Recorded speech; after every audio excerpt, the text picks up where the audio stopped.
Reader's Digest had a fine story of a polite policeman. This woman was parking, and she banged her car up against the car in front of her, and then banged the car up against the car in back of her, the tin you love to touch. And the cop came up to her and says, "Lady, do you park by ear?"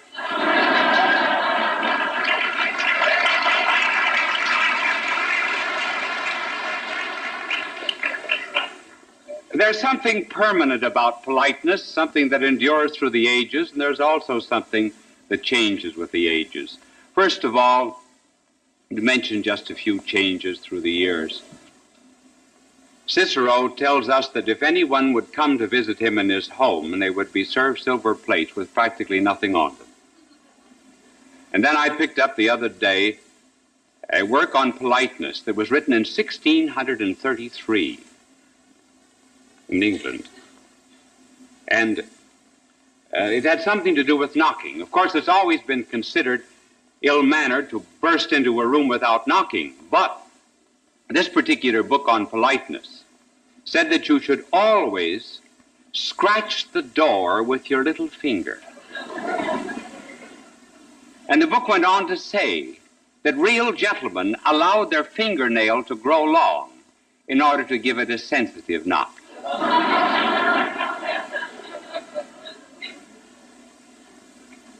Then in the heyday of the Greeks, it was considered very impolite to be late. And the Greeks used to start meals at an appointed time, regardless of whether the guests were there or not. How different it is from our day. I heard of a mother whose son went into the army, and the last parting instruction of the mother to her son was, "Now, Johnny, when the bugle blows, you get right up for breakfast and don't keep the other boys waiting."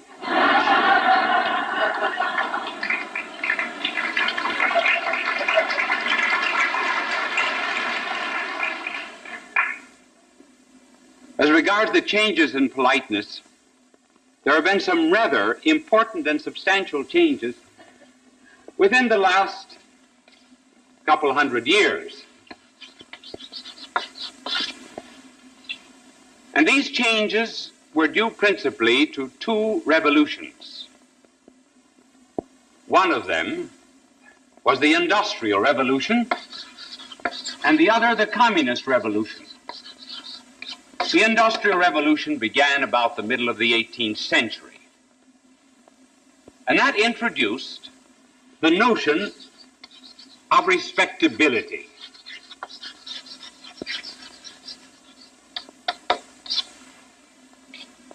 Those were the days when you were supposed to be a gentleman. Now, there were two causes for this kind of courtesy and politeness. One of them was an economic reason. Up until that time, generally, there were only two classes. There was the royalty and the great landowning class, and then the peasants. With the Industrial Revolution, discovery of new lands, invention of new machineries, a middle class arose with considerable money. And then in addition to that, there was also a type of religion that became popular, which was rather narrow. It had to do with restricted kind of morals. For example, it was considered very wrong to dance around a maypole, or to be very gay, play cards and so forth. And the result was that there was produced the most famous letters of those times, namely the advice letters to his son by Lord Chesterfield. His son was only about 8 or 9 years of age when Lord Chesterfield wrote these letters. And typical of this notion of respectability and keeping clean the outside of the cup, Lord Chesterfield said to his son, he said, "Know something about religion and know something about morality, and at least keep the appearance of both." It was no wonder that when Dr. Johnson read the advice to his son of Lord Chesterfield, he said he had the morals of a rotter and the manners of a dancing teacher. And even in the last century, we find a definition of a gentleman given by Cardinal Newman, which has been generally taken to mean that Newman preferred that definition of a gentleman. He did not. But in those days, what was important was the fact that one had to be a gentleman, and that generally manifested itself in some such way as this. Someone who was superior showed condescension to someone who was inferior. Then you were a gentleman. For example, the story told of Daniel Webster. Daniel Webster one day met a slave on the street, and the slave tipped his hat to Webster, whereupon Webster took off his hat and saluted the slave. And a friend of Webster said, "Why did you take off your hat to him? He's a slave." Webster says, "I would not allow him to be a greater gentleman than I." See, he was still superior, even though he took off his hat. Now we come to another revolution, namely the communist revolution. The communist revolution had had some effect on politeness. First of all, because the communist revolution does not admit of any superior. It does away, for example, with intellectual superiority, for one thing, because the communist system cannot exist if a man thinks for himself. Any man who's doing his own thinking is not going to take the state opinion. Secondly, they did away with all moral and religious superiority, because communism cannot preach hate if religion is going to preach love. And thirdly, they did away with the superiority of those who owned land and their own private property, because private property is the economic guarantee of human liberty. And a man cannot be a total slave of the state if he owns property, hence the liquidation of all who own property. Therefore, under the communist revolution, all the superiors were done away with. Now, what is left? Well, they cannot be called inferiors. So under communism, you have left only a classless class. Communism actually is not interested, you see, in elevating those who are below, but is much more interested in degrading and eliminating those who are above. Now they produce a classless society. Everyone is supposed to be a comrade. There's not much room for politeness and in a materialistic civilization. For example, one wheel in a machine cannot bow to the other and say, "You take first place." Can there be any such thing as politeness in the communist society? Well, one way to answer that question is to study a classless society. So suppose we study a classless society, namely hens. We're going to compare the classless society of hens in a barnyard to the classless society of communism. Now, this barnyard is full of Rhode Island Reds. Wasn't that cute of me to think of that?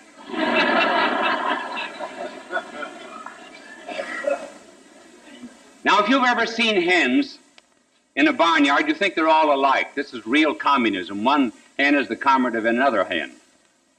I used to think that too when I fed them and cut off the heads of chicken for dinner. And that's the reason I do not like chickens. I had to cut off the heads of so many of them. Now, if you have 20 hens in a row, or 20 hens in a barnyard, you think they're all alike? No. Scientifically, they're not all alike. They're very different. Extremely different. If they're all hatched out together, this is what happens. They start pecking one another until they have finally graded themselves from 1 to 20 in this classless society. And if food is brought, hen number 1 will always be the one who's first entitled to get to it. Hen 19 and 20 will hover around and sneak in at the end. And hen 1 would be very jealous of hen 2 and 3. Hen is not very jealous of hen 7 or 8. It doesn't make a great deal of difference. But hen 13, very jealous of hen 14 and hen 15. Now suppose you introduce a new Rhode Island red into this barnyard. This Rhode Island red will probably perch on top of the roof for about 3 days of the hen house, looking down at this hierarchy.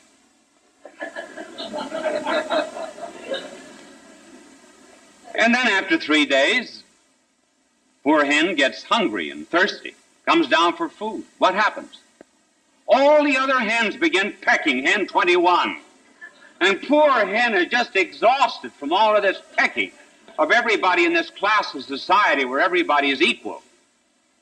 And each receives according to his needs. So what does hen 21 do? Hen 21 begins to fight his way down the line the best he can. Maybe he'll end up hen 12 and push the others back. Now that's what happens in a classless society. You see, it's a peculiar kind of politeness that they have. It isn't politeness at all. It's a queer struggle of jealousy. Now apply that to a communist society. What kind of politeness do you have? Well, first of all, instead of pecking, you have purging. So Stalin, when Lenin dies, Stalin starts pecking. He pecks Kamenev, Zinoviev, Radev, Tukhachevsky, Trotsky. And finally, Stalin becomes hen number 1. He's very jealous of his position, so he gets rid of 10, 15 million other Moscow Reds.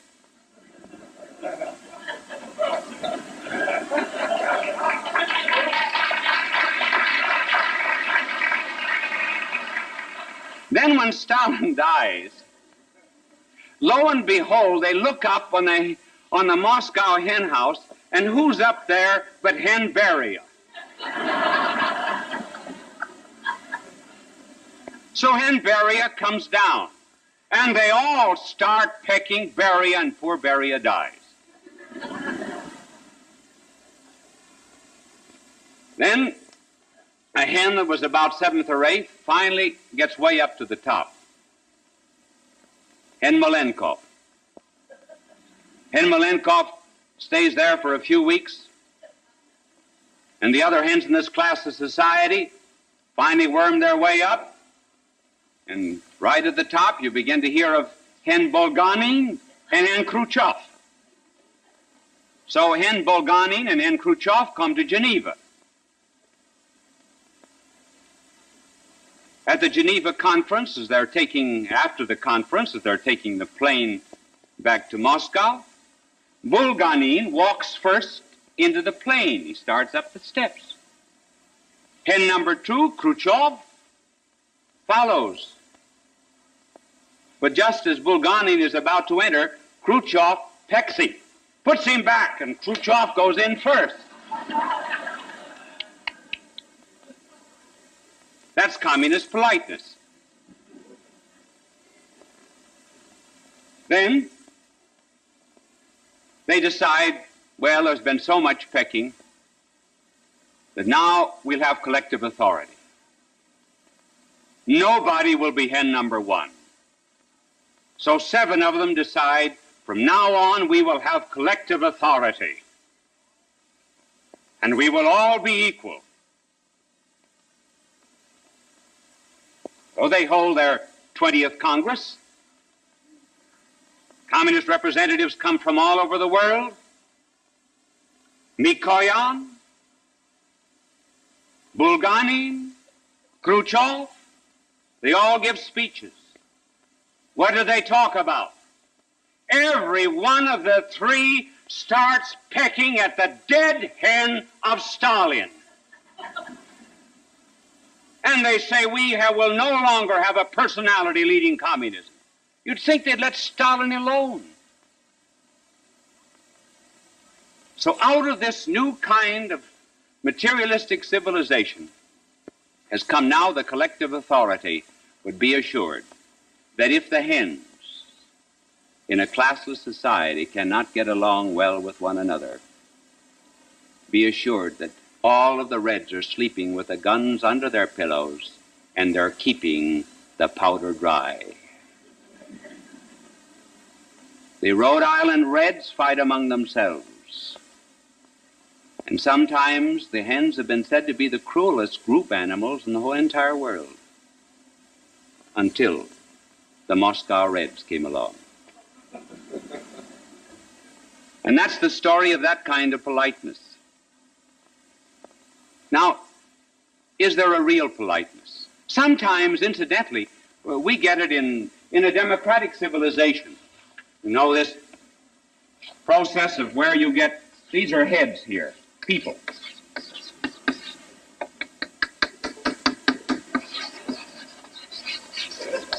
People.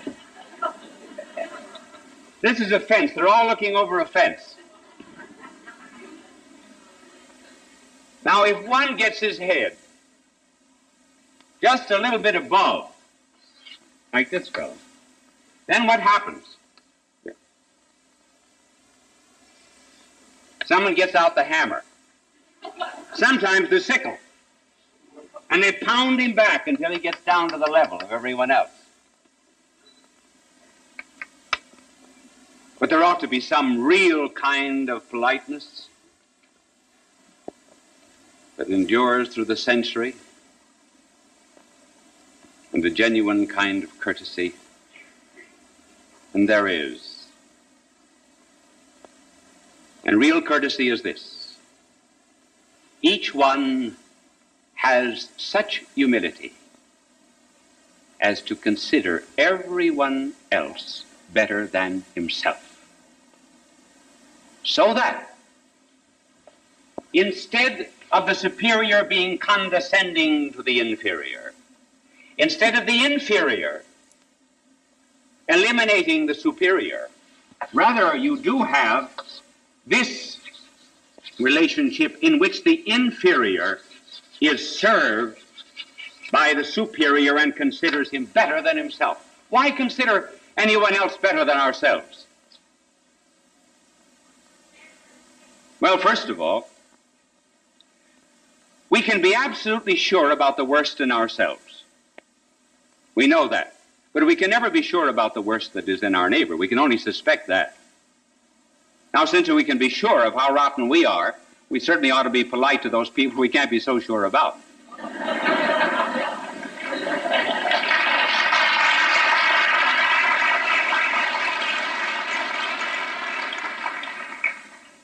And then another reason, we may be above them as regards knowledge. We may have a better education. We may have a better social background. We may have more etiquette, indeed. But they may have more grace, more virtue in their souls. Maybe if they had the opportunities that we had, they would be 1,000 times better than we are. And furthermore, the reason we have to consider others better than ourselves is because we put some love into them.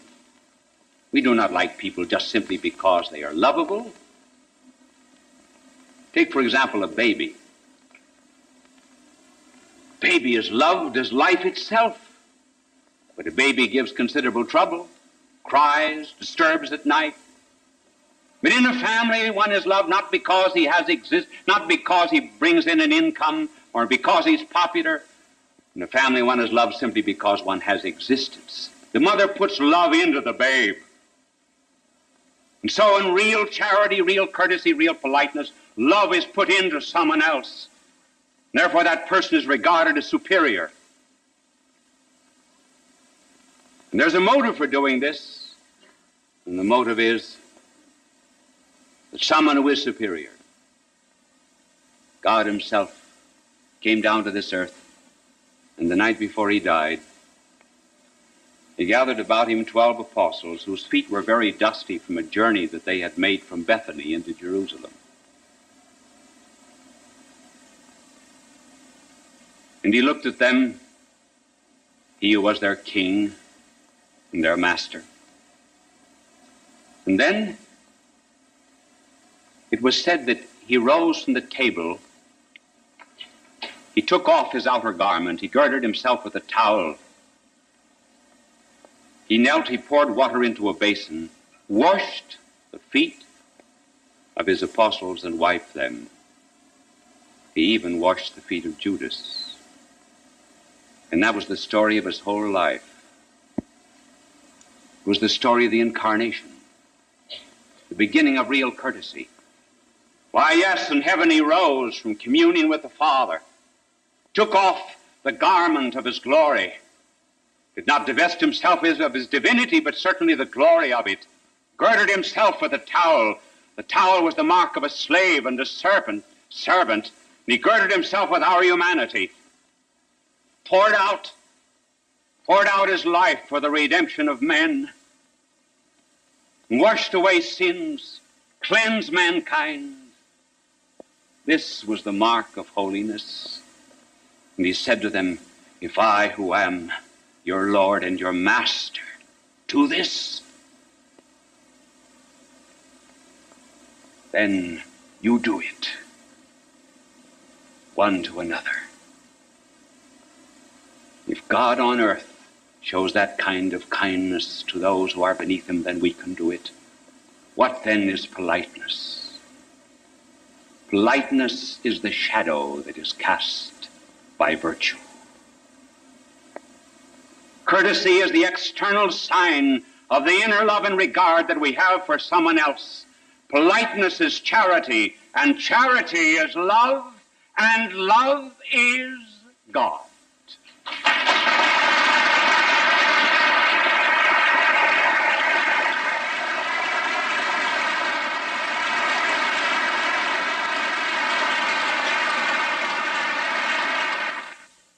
People of all faiths recognized Bishop Fulton J. Sheen as one of the greatest communicators of the 20th century. He was born in El Paso, Illinois, in May of 1896. As a young boy, he knew he wanted to be a priest. He served as an altar boy at St. Mary's Cathedral in Peoria, Illinois. At St. Viator College, his education and debating skills taught him the skills he used throughout his life. His unique ability at being natural and at ease in front of any audience was noted early in his ministry. He was ordained in 1919 and went on to become one of the best-known and greatly loved priests in church history. He wrote 96 books and hundreds of articles and columns. He broadcast with cold cream. I came on television succeeding a show that she was looking at. She didn't want to smear the machine, so she had to leave me on.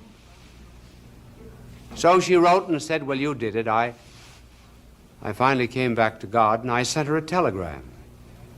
The telegram read, congratulations, a beautiful instance of how grace works through grease.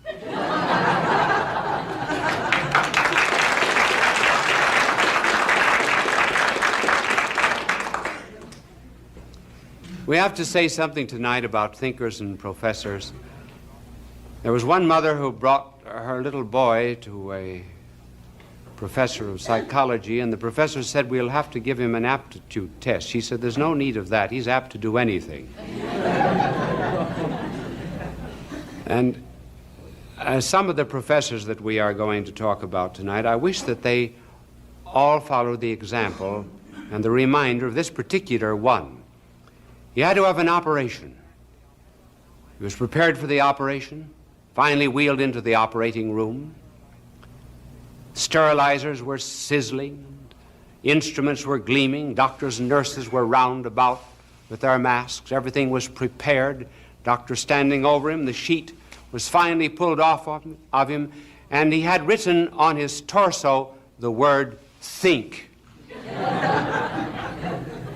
Now, some of them think very well in certain moments, in certain subjects, and at other times not quite so well. I remember having dinners about a month apart with a group of professors. I was one for a quarter of a century in a university. The first dinner, we talked about science,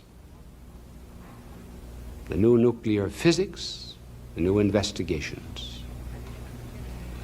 And it was edifying to see their love of research, their objectivity, their concern for truth, and the complete absence of a purely personal point of view. Sometime later, when we went to the second banquet, we discussed the subject of comparative religions. These same men, who seemed so objective, now allowed prejudices, points of view, narrowness, and even a certain amount of bigotry to creep in. Why was it that they were so objective when they were considering one field of knowledge and so narrow in considering another? It was because science did not concern them personally, but the other subject did. And hence they allowed their own feelings and perhaps their behavior and the way they lived to influence their attitude toward the second science. Now we're going to take 2 or 3 examples, as time permits, of thinking on this subject of comparative religions, men who should know better, and show you the kind of arguments that they use. Our first sample is H.L. Mencken. Mencken has written, "It is to be observed that the mothers of all of the prophets and men who claim to be messengers from God had names that began with an M.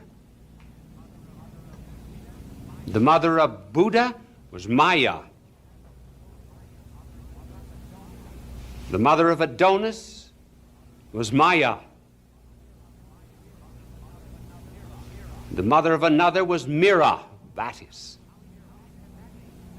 Now he said that explains the fact that the mother of our blessed Lord had devotion grow up to her because her name was Mary and it began with an M. Not very sound, is it? It reminded me when I was a boy, there was an old German that lived in our block, and I can remember asking him once, "What kind of an automobile do you have?"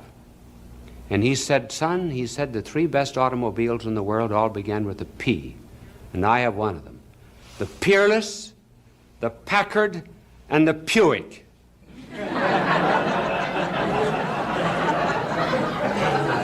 He had a Buick. Well, it was as sound as the argument of Mencken. Then take another great mathematical physicist, truly learned man, Alfred North Whitehead. Alfred North Whitehead said, "It was the custom once a year in the cult of Mithra for the king to enter into the temple and become intoxicated." Now I'm quoting Whitehead verbatim. Whitehead continues, "The awe at intoxication explains the use of wine in the communion service." Imagine. Can't see the difference between wine for intoxication, wine in a communion service. That man couldn't see the difference between a rope that's tied around a man to hold his pants up and another around his neck to hold his whole being up. Take another. This is so common. There's no point in using names. There's names from Germany, France, England, and America. Their argument is that all religions are due to a sun cult. The sun gods explain almost every religion under the sun. Apollo, for example, had a miraculous birth. Attis came from the lower regions. Osiris rose from the dead. Tammuz came out of the lower regions.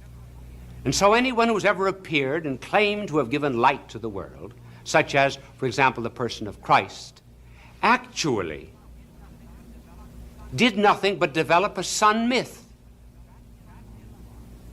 That is why he had 12 apostles, because, they say, there were 12 signs in the zodiac. That's the argument. Now, let's run that down to earth. Just suppose we use the same argument on Napoleon. If you've ever seen the statue of Napoleon in Place Vendôme, Paris, you will notice that the word there of Napoleon is written the Apollio. Now that would mean, making this Greek, that means that he is Apollo itself. So there never really has been a Napoleon. It's all due to the sun cult of Apollo. You think you studied the history of Napoleon? Ridiculous. Who was his mother? Letizia, wasn't it? Who was the mother of Napoleon? Leto. What does Leto mean? In one language and Letizia in the other. Both joy. That's how we got the idea that Napoleon was born of a woman named Letizia from Apollo. You believe that Napoleon had 3 sisters? He did, according to a myth, but where did the myth start? Apollo had 3 sisters. Didn't Apollo have 2 wives? One was the earth, the other was the moon. Napoleon had 2. Where's the sun the major part of the day? How long is it in the sky? About 12 hours. How long did Napoleon reign supreme? 12 years. See, sun myth. He never existed. Furthermore, where is the sun strongest? In the north or the south? It's the south, isn't it? Gets weak in the north, doesn't it? Where was Napoleon defeated? In Russia. See? Napoleon never existed. Sun cult. Think. Now here are 2 false assumptions that they use.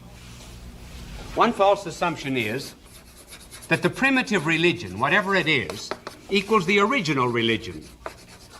So if you want to know what religion is, you must go back through anthropology and study some very primitive manifestations of it.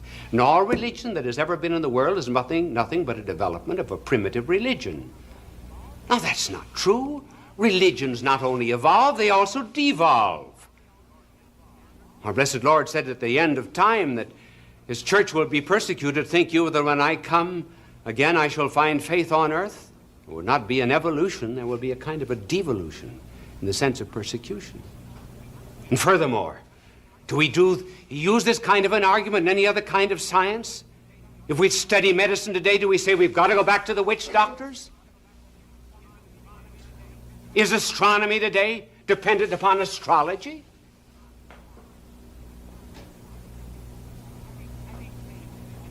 And these same individuals will say, well, there are resemblances in all religions. Now, since there are resemblances in all religions, it follows that they're all due to imitation, plagiarism, and copy. Therefore, there's no religion that is divine. They're all human.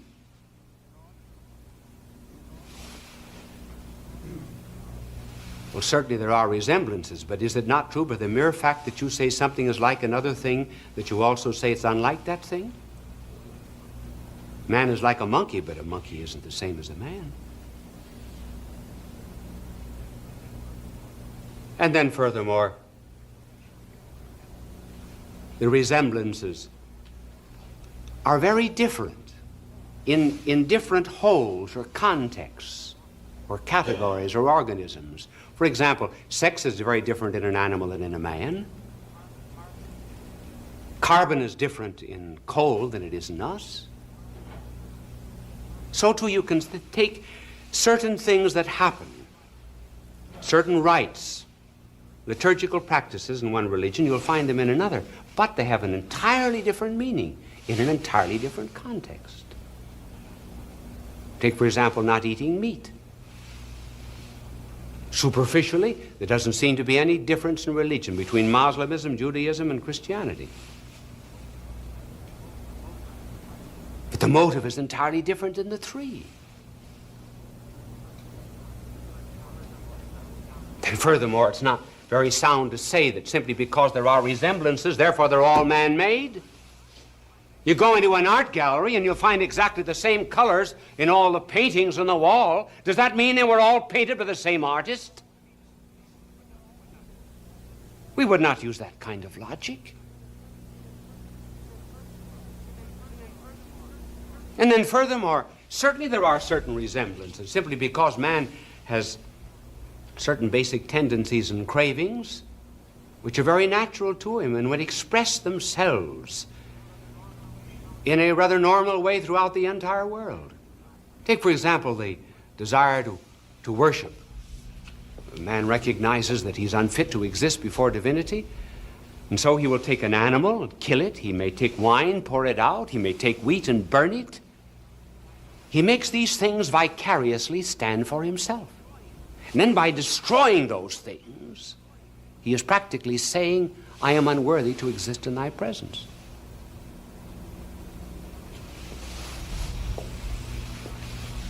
What then is the proper attitude to take toward all world religions? Well, really the proper attitude to take is that there's something good in all of them. Perfect truth is really like a circle. You know, that's the only thing that I can draw well. See how good that is? Isn't it? I can't draw anything else. I'm proud of that. Now, truth is like that circle. It has 360 degrees. And that fullness would be found, for example, in the fullness of Christ's mystical body. Now, we are to think of every religion under the sun having something good. Maybe some religion that's started this afternoon in Los Angeles. That's got some good in it. May only have 10 degrees, but it's got some good. Buddhism, Confucianism, all the other world religions, they've all got good in them. Then you get to others, maybe they'll have something like 240 degrees of truth. Therefore, our attitude is not to be constantly pointing out the error, looking for the defects, seeking what is black, but rather laying hold of what is good. That's what St. Paul did, for example, when he was in Athens. He was talking to these people who were worshiping false gods, and he got hold of one statue that had the name unknown God in it, and he said, that's the God that I preached to you. Our blessed Lord meets a woman at the well. She's got 5 husbands. What is there in common between him and the woman with 5 husbands? He found it. It was a common love of a drink of cold water. With that, he started to build up the morals and the faith of the woman. And so, with world religions, everything is good. We can just as well start Christianity, start it with Buddhism and Confucianism as we started with Plato and Aristotle. Therefore, it should not be the business of those who wish to give a divine religion, for example, to Asia, to think they have to destroy everything. Start with what is good. Remember that what is true in them comes from God. What is erroneous comes from us. Now, another point is the transcendence of Christianity. How does Christianity differ from other world religions? It differs in this way.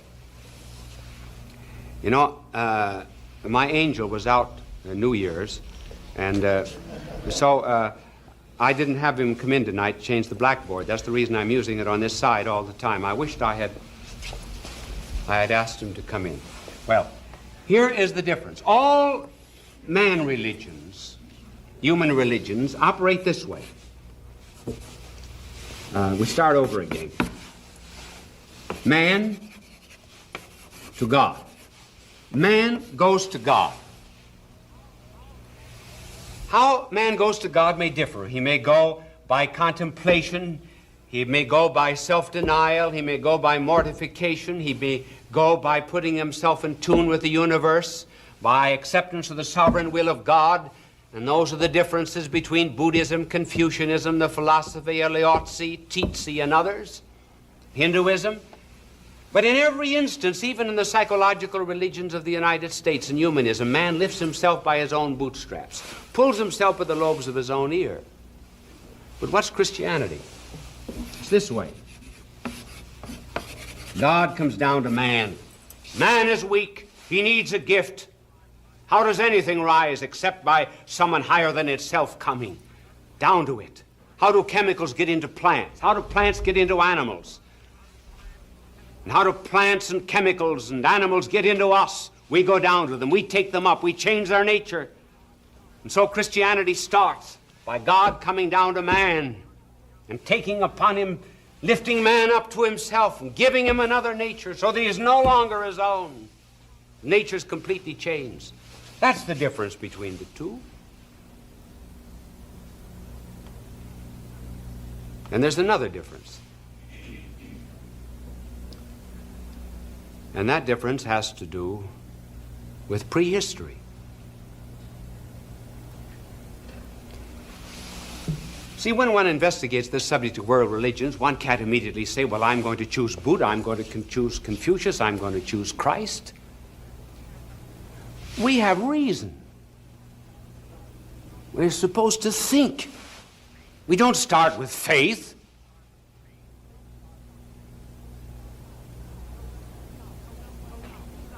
So we think out some ways of studying. Well, which one am I going to follow? Not only do we use our reason, we realize that we're in history. So we line them all up. Buddha, Confucius, Lao-tzu, Tzu. Stand up there. I'm going to apply some tests. If you were a skygack from Mars, I would ask for your passport. You come claiming a message from God. How do I know it? You say, here I am. Listen to me. Buddha, you say, here's my fourfold noble path, my eightfold way. Tzu, you say, here's my moral law, here's my Tao. Someone else says, here's a book, I got it from an angel. How do I know he got it from an angel? Why, any fool in the world can start. Say, here I am, believe me. You get a few followers, but they're not worth following. So reason and history has a test, and the test is, listen, did anybody know you were coming? If you came from God, the least that God could do would let us know that you were coming. So here's my test, and all of you pass it. And for the moment, Christ, you're no better than anyone else. Did any one of you know, or did the birth of any of you pre-announced, when you were coming, how you would die, what you would teach, in what country you would live? And finally, when you did come, was there such expectation that men would come from afar in order to see you? Can any of you step out of the line and say, yes, someone expected me? Only one can do it. That's Christ. That does not prove he's divine yet. That only proves that we'll study him because we've got a reasonable and historical background for doing it. And another difference between him and all other world religions is the fact that they all gave a method, a formula, a doctrine, a law. And they said, follow this method. Obey these rules, and you will live. Our Lord did not. He said, I am the truth. Truth was identified with this person because he was God. You cannot fall in love with the theorem of geometry. Virtue begins to be lovable only when it is incarnated in a person. And that was why he was the Savior of all men, and he said, if I be drawn up, I will draw all men to myself. And so when he came to die, he stripped himself of every individuating note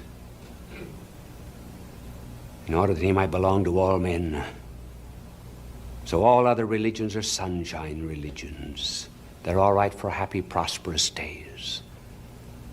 But he brought the only religion in the world that began with defeat,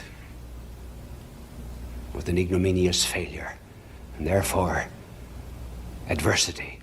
And he came out of it by resurrection because he was God. And that is why he's the only one that can ever give hope in trial.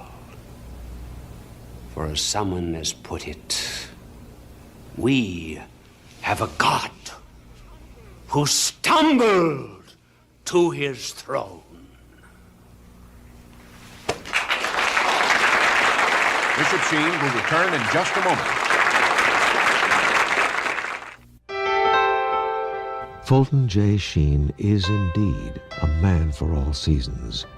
He walked a paced beat, allowing us to glimpse his nature and ponder its worth and to enjoy its presence. Bishop Sheen authored over 90 books. He broadcast countless radio and television programs and ministered in many parts of the world to people of every belief.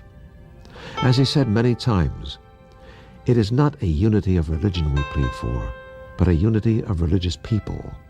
We may not be able to meet in the same pew, but we can meet on our knees. The per capita expenditure on alcohol in the United States was $53 per head. That meant, even for every non-drinker and for every child, at $53 per head is $2 more per head